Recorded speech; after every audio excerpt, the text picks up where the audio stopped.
Hi అండి, welcome to సాయిస్ kitchen. బాగున్నారండి మీరు? మేమైతే బాగున్నామండి. ఇప్పుడైతే నేను క్యాబేజీ పకోడీ చూపిస్తానండి. ఇగోండి క్యాబేజీతో పకోడీ చేసి చూపిస్తాను. నేనైతే హాఫ్ క్యాబేజీ తీసుకున్నానండి. చూడండి, హాఫ్ అయితే తీసుకున్నాను, చిన్న ముక్కలు. ఇవి తీసేసుకొని అయితే కట్ చేసుకున్నాను. ఎలా కట్ చేయాలో చూపిస్తానండి. దీనికోసం అయితే ఇగోండి 2 ఆనియన్స్ కూడా కట్ చేసుకుందాం. ఒక పచ్చిమిర్చి అండి, మీడియం సైజు. ఇప్పుడైతే ఎలా కట్ చేయాలో చూపిస్తానండి. చూడండి, ఈ విధంగా చేసుకోవాలండి. తిన్నగా చూసారా? ఈ విధంగా చేసుకుంటే మనకి పకోడీ అయితే మంచిగా వస్తుందండి. ఈ విధంగా తిన్నగా చేసుకోవాలి.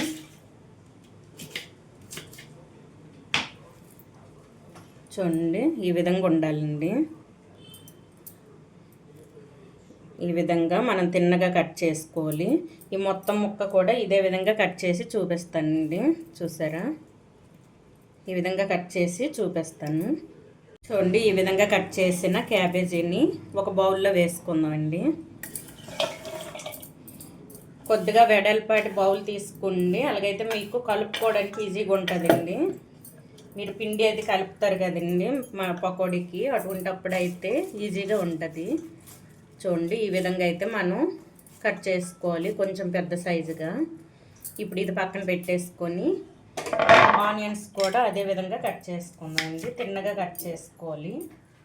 చూడండి, ఈ విధంగా చిన్నగా కట్ చేసుకోవాలండి.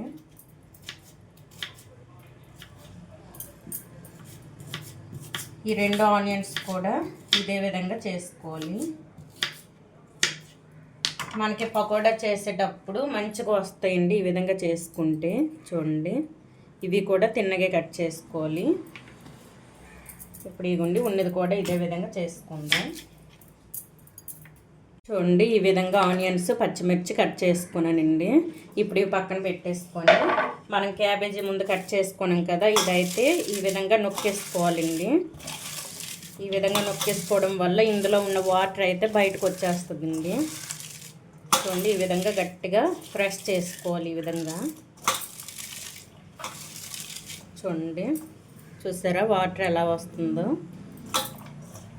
ఈ విధంగా చేసుకున్న తర్వాత ఇప్పుడైతే పిండిని వేసుకుందామండి. ఇందులో ఆనియన్స్ ముందుగా మనం కట్ చేసుకున్న ఆనియన్స్ని అయితే వేసుకుందాం. చూడండి, ఈ విధంగా పిండేసుకోవాలి. ఇప్పుడైతే మనం కట్ చేసుకున్న ఒక పచ్చిమిర్చి వేసుకున్నాను. ఒక 2 ఆనియన్స్ కూడా వేసుకుంటానండి. ఇందులోని కొద్దిగా గరం మసాలా అండి, ఒక పావు టేబుల్ స్పూన్ వరకు గరం మసాలా వేసుకోండి. ఒక పావు టేబుల్ స్పూన్ వరకు జీలకర్ర పొడి అండి. ఇందులోని కొత్తిమీర తురుము కొంచెం వేసుకోవాలండి. కొద్దిగా కరివేపాకు తురుము. ఇందులో కొద్దిగా అల్లం వెల్లుల్లి పేస్ట్ వేసుకోండి. ఒక పావు టేబుల్ స్పూన్ వరకు వేసుకోండి. ఇందులో ఇప్పుడు చూడండి, శనగపిండి అయితే నేను 3/4 కప్పు వరకు శనగపిండి తీసుకున్నానండి. శనగపిండి వేసుకుందాం. ఇందులోని 3/4 కప్పు వరకు శనగపిండి తీసుకున్నాను కదా, ఒక పావు కప్పు వరకు బియ్యం పిండి తీసుకోవాలి. ఇవి కూడా వేసుకుంటానండి. వేసేసుకొని ఇప్పుడైతే వాముని ఒక 1/2 టేబుల్ స్పూన్ వరకు వాము తీసుకోండి. వాము తీసేసుకొని చేతిలో వేసి నలిపి వేసుకోవాలండి. అలా వేసుకోవడం వల్ల మనకైతే టేస్ట్ బాగుంటుంది పకోడా అయితే. ఈ విధంగా తీసేసుకొని ఇలా నలిపి వేసుకోవాలండి, అలాగైతేనే బాగుంటుంది. చూడండి, ఈ విధంగా వేసుకోవాలి. ఇందులో నువ్వులైనా వేసుకోవచ్చండి. కొద్దిగా మీకు ఇష్టమైతే నువ్వులు కూడా వేసుకోవచ్చు. ఇప్పుడు ఇందులోని కొద్దిగా పసుపు అండి, మనకి కలర్ రావడం కోసం ఒక పావు టేబుల్ స్పూన్ వరకు అయితే పసుపు వేసుకోండి. ఎందుకంటే పకోడా మనకి కలర్ వస్తుందండి పసుపు వేసుకోవడం వల్ల. ఇందులోనే మనం పచ్చిమిర్చి ఒకటి వేసుకున్నాం కదండి. ఇప్పుడైతే ఒక 2 టేబుల్ స్పూన్ల వరకు కారాన్ని వేసుకోండి, మిర్చి పౌడరు. ఇందులోనే టేస్ట్కి సరిపడా సాల్ట్ వేసేసుకొని మొత్తం కూడా వాటర్ వేయకుండా ఒక్కసారి కలిపేసుకోండి. ఈ విధంగా వాటర్ వేయకుండా కలిపేసుకోవాలండి. ఈ విధంగా కలిపేసుకోవడం వల్ల మనకి సాల్ట్ మసాలాలు ఇవన్నీ వేసాం కదా, బాగా కలుస్తాయండి, మనకి క్యాబేజీకి పడతాయి. డైరెక్ట్ మనం వాటర్ వేసామంటే అక్కడక్కడ కలదండి, మనం వేసిన సాల్ట్ మసాలాలు ఏవి అక్కడక్కడ కలవు. ఇందులోనే కొద్దిగా ఫుడ్ కలర్ కూడా యాడ్ చేసుకోవచ్చండి, కానీ ఇప్పుడు నేను పసుపు వేసుకున్నాను కదండి కలర్ కోసం, ఇప్పుడైతే నేను యాడ్ చేసుకోవట్లేదు. ఇందులో ఫుడ్ కలర్ యాడ్ చేసుకున్న మంచి కలర్ వస్తుంది. ఇదిగోండి ఈ విధంగా కలిపేసుకున్న తర్వాత ఇందులో కొద్దిగా వాటర్ వేసుకొని కలిపేసుకోవాలి. బజ్జీ పిండి మాదిరిగా కాకుండా కొద్దిగా గట్టిగా కలిపేసుకోవాలండి. కొద్దిగా వేసుకొని కలిపేసుకుంటే మనకు తెలుస్తుంది ఎలా వస్తుంది అన్నది. అంతా ఒకేసారి వేసుకున్నారంటే బజ్జీ పిండి మనకి ఎలా వస్తుందో అదే విధంగా వచ్చేస్తుందండి. చూస్తారా, ఈ వాటర్ అయితే సరిపోయింది మనకి. చూడండి, ఒక గ్లాసుడు వాటర్ తీసుకుంటే ఇవైతే అయ్యేయండి. కొద్దిగా వేసుకుంటే సరిపోద్ది. ఒక 3 టేబుల్ స్పూన్ వరకు వాటర్ సరిపోయిందండి దీనికి. ఎందుకంటే ఆల్రెడీ మనకి క్యాబేజీలో వాటర్ ఉంటుందండి, ఆ వాటరే సరిపోద్ది, అందుకు కొద్దిగా వేసుకున్నాను. చూడండి, ఇప్పుడు ఇదైతే మనకి రెడీ అండి. ఆయిల్ కూడా వేడి చేసుకుంటాను. ఇప్పుడైతే వేసుకుందాం. చూడండి, మనకైతే ఆయిల్ కూడా వేడైందండి. కొద్దిగా వేసి చూద్దాం. కొద్దిగా వేసి చూస్తే మనకి అది పైకి తేలితే ఆయిల్ కరెక్ట్గా మనకి వేడైనట్టండి. చూడండి, ఇప్పుడు ఈ ఆయిల్ అయితే మనకి వేడి అయిపోయింది. ఇది తీసేసుకొని అయితే పకోడీ వేసుకుందామండి. ఇప్పుడు ఇది మనం తెలుసు కదండి, మనం వేసేటప్పుడు పూర్తిగా ఫ్లేమ్ సిమ్లో ఉంచేసుకోవాలండి. వేసుకోవాలి. చూడండి, మరొక్కసారి అయితే ఇది కలిపేసుకొని ఈ విధంగా అడుచుకుంటూ వేసుకోవాలండి. చిన్న చిన్న పునుగుల్లా వేసుకుంటే మనకి పకోడీ బాగుంటుంది. ఈ విధంగా అండి, చూసారా, ఈ విధంగా అడుచుకుంటూ వేయించుకుంటే మనకు బాగుంటుంది. చూడండి, ఈ విధంగా అన్నీ కూడా అదే విధంగా అండి. ఈ విధంగా అడుచుకుంటూ వేసుకుందాం. చూడండి, మనం 1 కప్పు అయినా వేసుకోవచ్చండి శనగపిండి. ఈ విధంగా అన్నీ కూడా పకోడీలాగా ఇగుండి ఈ విధంగా అడుచుకుంటూ వేసుకోవాలి. మామూలుగా మనం ఆనియన్స్ పకోడీలా వేసుకోకుండా ఈ విధంగా వేసుకుంటే టేస్ట్ అయితే బాగుంటుందండి. పూర్తిగా ఫ్లేమ్ సిమ్లోనే ఉంచేసుకోవాలి వేసేటప్పుడు. అన్నీ కూడా ఇదే విధంగా వేసి చూపిస్తానండి. చూడండి, ఇప్పుడు నేను చెప్పే విధంగా అయితే వేసుకోవాలండి. పకోడా అయితే వేసుకొని అయితే ఇప్పుడు ఇంతవరకు సిమ్లో ఉంది కదండి, ఇప్పుడు మీడియంలో ఉంచేసుకొని ఈ 2 వైపులు కూడా ఈ విధంగా వేయించుకోవాలండి. ఇవి 2 వైపులు కూడా ఈ విధంగా తిప్పుకుంటూ వేయించుకోండి. మనం నార్మల్ ఆనియన్ పకోడీ వేసేటట్టు వేసుకుంటే తొందరగా వేగిపోతాయండి. ఈ విధంగా వేసుకుంటే మనకి డిఫరెంట్గా ఉంటుంది, తినేటప్పుడు కూడా బాగుంటుందండి. టమాటా సాస్తో అయినా చిల్లీ సాస్తో అయినా తింటే బాగుంటుంది. చూడండి, ఈ విధంగా మెల్లిగా కలుపుకుంటూ వేయించుకోవాలండి, 2 వైపులా తిప్పుకుంటూ.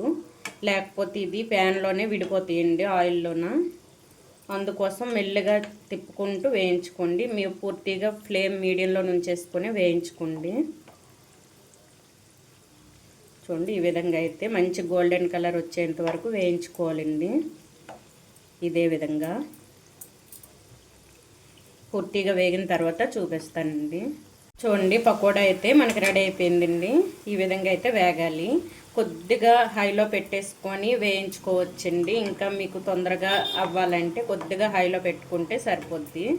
చూసారా, ఈ కలర్లో అయితే మనకి వేగాలండి. ఇంకొంచెం వేగితే మరి బ్లాక్ కలర్లో కనిపిస్తాయండి మనకి చల్లగా అయిన తర్వాత. ఇప్పుడైతే తీసేసుకుందాం. చూసారా, అలా నొక్కుంటూ వేయడం వల్ల మనకి మంచిగా కనిపిస్తాయండి చూడటానికి క్యాబేజీ పకోడీ అయితే. చూడండి, ఈ విధంగా చూడండి, ఇలాగైతే వేసుకోవాలండి క్యాబేజీ పకోడీ అయితే.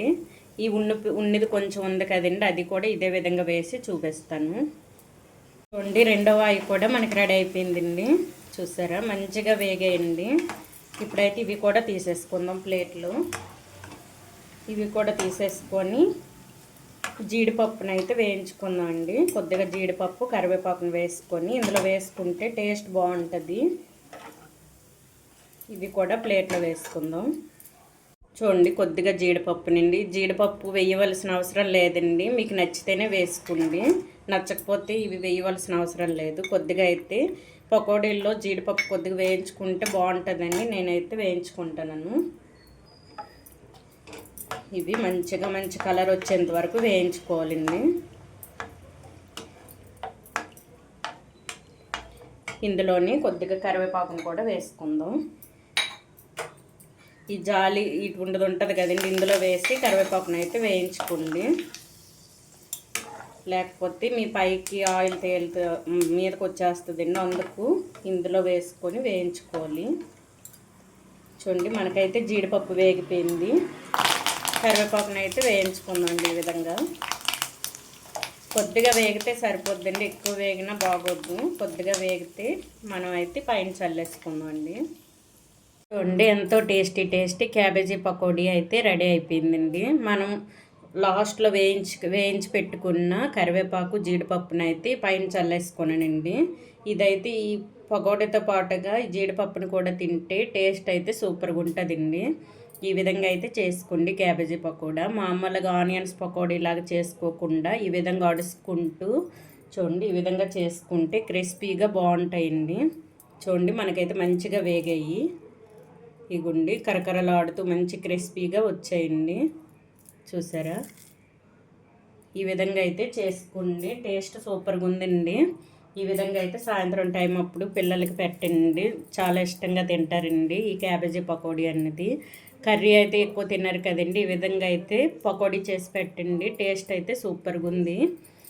ఓకే అండి, ఈ వీడియో కనుక నచ్చినట్లయితే, ఈ క్యాబేజీ పకోడీ కనుక మీకు నచ్చినట్లయితే అండి లైక్ చేయండి, షేర్ చేయండి, నా ఛానల్ను సబ్స్క్రైబ్ చేసుకోండి. ఓకే, బాయ్ అండి.